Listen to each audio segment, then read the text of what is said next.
সাহাবীরা আবার বললেন ইয়া রাসূলুল্লাহ ইয়া হাবিবাল্লাহ হুজুর দুই নম্বরে কোন জায়গাতে পেয়ে যাব?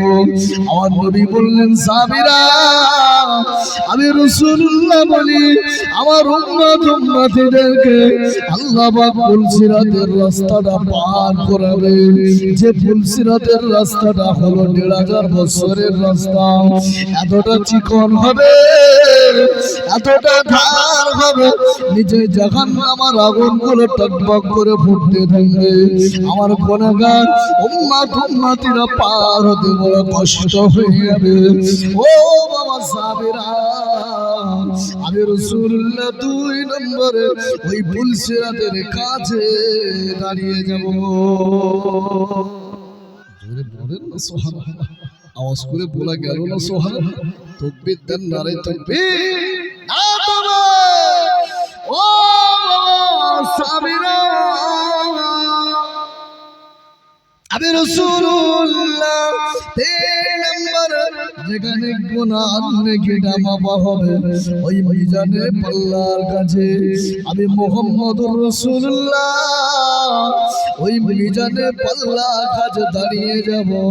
আমি নবী মিজানের পাল্লার কাছে দাঁড়িয়ে যে আমার গুনাহগার উম্মতিদের গুনার পাল্লাটা যখন ভারী হয়ে যাবে আমি নবী তখন ওই মিজানের পাল্লা থেকে আমার শাহাদাত আমলটা চাপিয়ে দিয়ে আমার গুনাহগার উম্মতিদের নেকির পাল্লাটা ভারী করে দেব। জোরে বলেন না সুবহানাল্লাহ। ও সাহাবী আমি রাসূলুল্লাহ আল্লাহ পাকের জাহান্নামী ফেরেশতারা আমার উম্মতদেরকে ধরে ধরে আল্লাহ পাকের জাহান্নামে নিয়ে যাবে। আমার উম্মতদেরকে ধরে ধরে আল্লাহ পাকের জাহান্নামে নিয়ে যাবে। তখন আমি রাসূলুল্লাহ ওই জাহান্নামী ফেরেশতাদের কাছ থেকে আল্লাহ পাকের জাহান্নাম থেকে আমার গুনাহগার উম্মতিদেরকে যাদের যাররা যাররা ঈমান রয়ে গেছে আমার যে গুনাহগার উম্মতি আশিকা হয়ে যাবে ওই গুনাহগারদের ওই জাহান্নামী উম্মতিদেরকে ধরে ধরে ধরে ধরে আমি রাসূলুল্লাহ আমার আল্লাহ পাকের কাছ থেকে তাদের জান্নাতে নিয়ে যাব। জোরে বলেন না সুবহানাল্লাহ। কোন নবীর আলোচনার মাহফিলে বসছেন বুঝছেন কি? কোন হুজুরের আলোচনার মাহফিল দিয়েছেন? ফিরে আসতে আমরা গুনাহগার, ফিরে আসতে আল্লাহর নবীর চাচা হযরত আমির হামজা রাদিয়াল্লাহু আনহু হুজুরকে যিনি শহীদ করেছিলেন ওই ব্যক্তিটার নাম হলো ওয়াহিশী। নাম বুঝতে পারছেন? যে ওয়াহিশী পরবর্তীতে ইসলাম গ্রহণ করে একজন সাহাবী হওয়ার সৌভাগ্য অর্জন করেছিলেন এবং তিনি একজন জান্নাতি সাহাবী। সুবহানাল্লাহ। মন খুলে বলে ইসলামের মানবতা শিক্ষা দেয় আমাদের। আপনি একটা নজির দেখান যার চাচাকে এমন নির্মম ভাবে মারা হয়েছে ওই ব্যক্তি আবার তার দলে আপন করে নিয়েছে। ও আপন করলেও পিছনে পিছনে একটা ক্ষোভ রেখে চলে, আছে না নেই? এরম নজির ও মাঝে ইসলাম মানবতার শিক্ষা দেয়। আমার নবী মুহাম্মদ সাল্লাল্লাহু ওয়াহিশী রাদিয়াল্লাহু আনহুকে ক্ষমা করেছেন, হিন্দা ওই মহিলাটাকে ক্ষমা করেছেন, আবু সুফিয়ানকে ক্ষমা করেছেন। আল্লাহ পাকের জলিলুল কদর সাহাবী বনে গেছেন ওই আবু জাহালের ছেলে নাম হলো ইকরামা ইবনে আবি জাহাল রাদিয়াল্লাহু আনহু। হুজুরকেও আল্লাহ রাসূল ক্ষমা করে ইসলামে ছায়াতলে আশ্রয় দিয়েছিলেন। সুবহানাল্লাহ। কোন ওয়াহিশী? যে ওয়াহিশীকে ওরা ওফাত দিয়েছিল, লোভনীয় ওফাত, আজাদ করবার ব্যাপারে সতর্ক করেছিল। ওয়াহিশী এমন একজন ব্যক্তি ছিলেন যিনি ছিলেন বড় তীরন্দাজ এবং ভালো বর্ষা নিক্ষেপ করতে পারে। আমির হামজা হুজুরের শরীরটা ছিন্ন বিচ্ছিন্ন করে দিয়েছিলেন। আল্লাহর নবী এত কষ্ট পেয়েছিলেন, এত কষ্ট পেয়েছিলেন। আল্লাহর নবী ওই দিনে ডুকরিয়ে ডুকরিয়ে কচি বাচ্চার মতো চিল্লিয়ে কান্না করেছিলেন। কোন নবী, কোন হুজুরের আলোচনা। আল্লাহর নবী মক্কা থেকে মদিনায় আবারও এসেছেন, বিজয় লাভ করেছেন। মদিনা থেকে হুজুর আবারও মক্কায় এসেছেন 10,000 সাহাবী নিয়ে। সুবহানাল্লাহ। এক সময় যে মানুষেরা মক্কা থেকে হুজুরকে তাড়িয়েছিল, হুজুর এসেছেন, ওরা তাড়ানো, হুজুর তাড়াচ্ছেন না, ওরা ভয়ে আতঙ্কিত হয়ে পালিয়ে যাচ্ছে।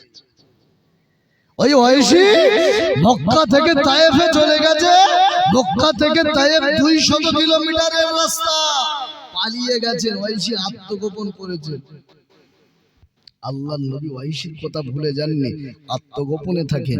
একজন ব্যক্তি বলছে, তুমি জানো, যাও হুজুরের কাছে যাও, কলেমা পড়ে নাও, মুসলমান হয়ে যাও, হুজুর মাফ করে দেবেন। ওয়াইসি বিশ্বাস করতে পারছেন না যে আমাকে উনি মাফ করতে পারেন। আমার নবী, আপনার নবী হাবিবুল্লাহ জনাবে মুহাম্মদুর রাসূলুল্লাহ সাল্লাল্লাহু আলাইহি ওয়াসাল্লাম নবী পাকের সাহাবী হযরত আয়েশা রাদিয়াল্লাহু তাআলা আনহা হুজুর তখন কলেমা পড়েন নাই। আয়েশার কাছে বার্তা পৌঁছে গিয়েছে, আয়েশা কলেমা পড়ে না। হযরত আয়েশা রাদিয়াল্লাহু তাআলা আনহা হুজুর আমার চিন্তিত হয়ে পড়েছেন, না না না, মুহাম্মদুর রাসূলুল্লাহকে সত্যি আমাকে maaf করতে পারেন। হযরত আয়েশা রাদিয়াল্লাহু আনহা রাতে বেলাতে ঘুমাতে পারেন না, বড় চিন্তিত হয়ে যায়। আয়েশা হুজুর বড় চিন্তা করতে থাকেন, কি করি। আল্লাহর নবী আবু জাহলের বেটা ইকরামাকে maaf করে দিয়েছেন, আল্লাহর নবী আবু সুফিয়ানকেও maaf করে দিয়েছেন, ওনার স্ত্রী হিন্দাকেও maaf করে দিয়েছেন। আমি আয়েশাকে কি আল্লাহর নবী maaf করে দেবেন? হযরত আয়েশা রাদিয়াল্লাহু তাআলা আনহা হুজুর আমার তায়েফ থেকে আবার আল্লাহর নবীর মুহাম্মদ হুজুরের ক্ষমা পাওয়ার আশায় হযরত আয়েশা রাদিয়াল্লাহু আনহা ফিরে ফিরে আসছে, হেঁটে হেঁটে আসছেন। হুজুরের পা দুটো যেন অচল হয়ে যাচ্ছেন, কারণ নবী যে ঘোষণা করেছিলেন, কিছু ব্যক্তির নাম এলান করেছিলেন, এদের যেখানে পাবে আমি মুহাম্মদুর রাসূলুল্লাহ নির্দেশ অনুযায়ী তাদেরকে হাজির করে দেবে, অন্যথা হত্যা করে দেবে, কারণ তারা এত বড় পাপী ছিলেন। আল্লাহ নবী যে অর্ডার জারি করেছিলেন, নবী তিনি যে ওমা আরসালনাকা ইল্লা রাহমাতাল লিল আলামিন। হযরত আয়েশা রাদিয়াল্লাহু আনহা হুজুরের দরবারে প্রবেশ করবেন।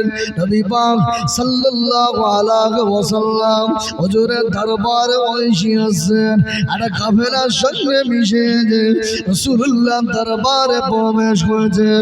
হযরত আয়েশা রাদিয়াল্লাহু তাআলা আনহা নবী পাকের দরবারে এসেছেন, ঘোমটাটা টেনে নিয়েছেন, চাকারাটা ঢেকে দিয়েছেন।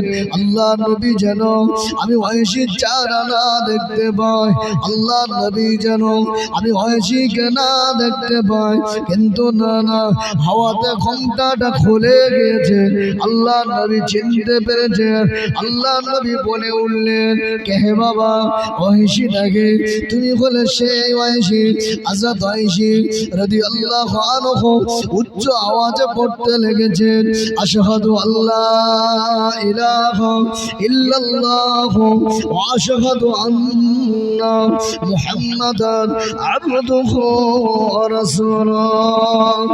আল্লাহ নবী সাহাবীরা, ওমর ফারুকের মতো সাহাবী, জলিলুল কদর সাহাবীরা হযরত আয়েশাকে ঘেরাও করে নিয়েছেন, হযরত আয়েশাকে ঘিরে ফেলেছেন, কারণ এই সেই হলো নবী পাকের চাচা হযরত আমির হামজা রাদিয়াল্লাহু তাআলা আনহু হুজুরের হত্যাকারী, হুজুরকে শহীদ করেছিলেন।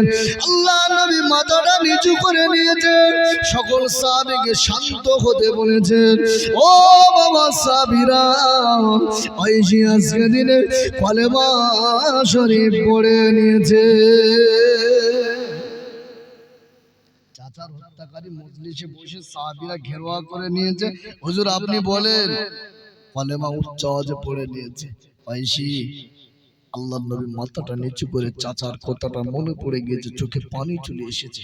সেই বিভৎস কথা, আল্লাহ নবীর কান্না, সাহাবীরা চোখে কাঁদছে, পানি। ঐশী আল্লাহ নবী বলছে, ঐশী তুমি কি বলবে আমার চাচাকে কেমন করে শহীদ করেছিল? বর্ণনাটা আমি নবীকে শোনাব। অথচ ঐশী কেঁদেই চলেছে।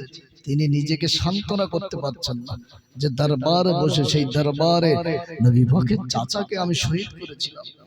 বড় ছোট মনে করছে নিজেকে, নিজে অঝরে চোখের পানি গরম মানে চেপে রাখতে পারছে না, কেঁদেই চলেছে। আল্লাহ নবীকে হযরত আয়েশা রাদিয়াল্লাহু তাআলা আনহা ওযো বর্ণনা করছেন, আল্লাহ পাকের নবী, আল্লাহ পাকের রাসূল, আমি আয়েশা জুবায়ের ইবনে মুতিনের গোলাম ছিলাম। ও আল্লাহ নবী, উহুদের যুদ্ধে ওরা যাবে, আমি ঐশীকে আমার মালিক অফার করে দিয়েছেন, ঐশী যাও যাও, তুমি যদি আমিরে হামজাকে কতল করতে পারো, আমিরে হামজাকে যদি শহীদ করে দিতে পারো, তাহলে আমি তোমাকে আজাদ করে দেব। ও ঐশী,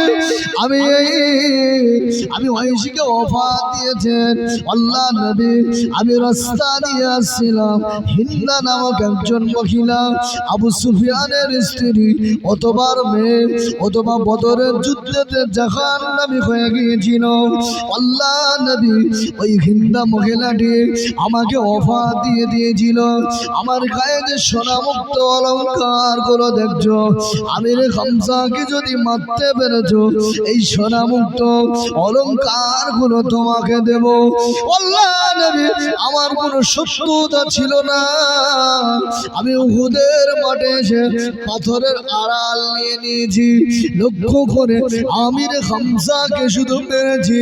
আল্লাহ নবী, আমি আবার তাবুতে পৌঁছে গিয়েছি, অন্য কারো প্রতি আঘাত করি নাই। আল্লাহ নবী, আমি ওই দিন থেকে আজাদ করে দিয়েছে। আজকের আমি ঐশী বড় লজ্জিত হয়ে যাচ্ছি, আমি ঐশীকে মাফ করে দেন, আমি ঐশীকে ক্ষমা করে দেন। আল্লাহ নবী কাঁদেন, হযরত ঐশী সাহাবীও কাঁদেন, নবী পাকও কাঁদেন। হযরত ঐশী মাথাটা নিচু করে নিয়েছেন।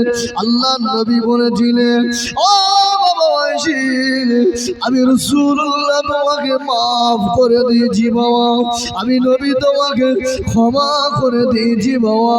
তবে কিন্তু জানো কি বাবা, আমি রাসূলুল্লাহর মজলিসে এসে আমি নবীর সম্মুখে আসবে না বাবা, আমি রাসূলুল্লাহ থেকে তোমার চারা দেখতে আড়াল করে দেবে। হযরত ঐশী রাদিয়াল্লাহু তাআলা আনহা হযরত আমার আল্লাহ নবীর থেকে চেহারাটা আড়াল করে রাখবে।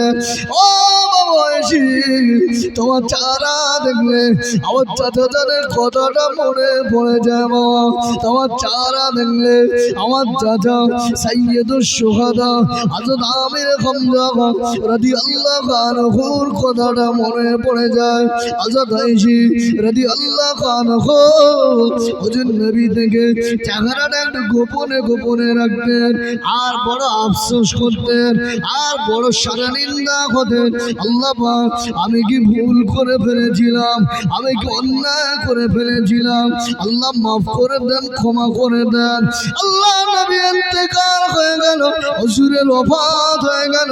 হুজুরের ওফাতের পরে আমার নবী পাকের সাহাবী হযরত আবু বকর সিদ্দিক রাদিয়াল্লাহু তাআলা আনহু, আবু বকর হুজুরের সময়তে এমন যুদ্ধ হবে, আবু বকর হুজুরের সময়তে একজন কাজ্জাব মুসাইলামাতুল কাজ্জাব নবী দাবি করেছেন, মুসাইলামাতুল কাজ্জাব নবী হিসাবে দাবি করেছেন।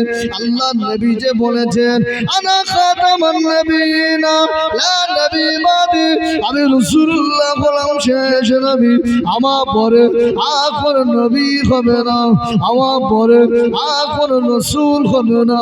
আমি রাসূলুল্লাহ শেষ নবী। আমার নবীদের দরজা আল্লাহ বন্ধ করে দিয়েছে, আমার দিয়ে আল্লাহ স্টপ করে দিয়েছে। আমার পরে আল্লাহ নবী বলেছেন 30 জন ব্যক্তি নবী দাবি করবে। নাম্বার 1 হলো আবু বকর হুজুরের সময়তে সাহাবা হুজুরদের জীবনীতে তারা ওই মুসাইলামাতুল কাজ্জাব নবী দাবি করেছেন, যুদ্ধ হচ্ছে। ওই যে ওয়াইসি রাদিয়াল্লাহু আনহু যে ভরসাটা দিয়ে আমার নবী পাকের চাচা হযরত আমির হামজা রাদিয়াল্লাহু আনহু হুজুরকে শহীদ করেছিলেন, ওই ভরসাটা নিয়ে ওয়াইসি হুজুর যুদ্ধের মাঠে রওনা হয়ে গেছে। ওয়াইসি হুজুর যুদ্ধের মাঠে রওনা হয়ে গেছে।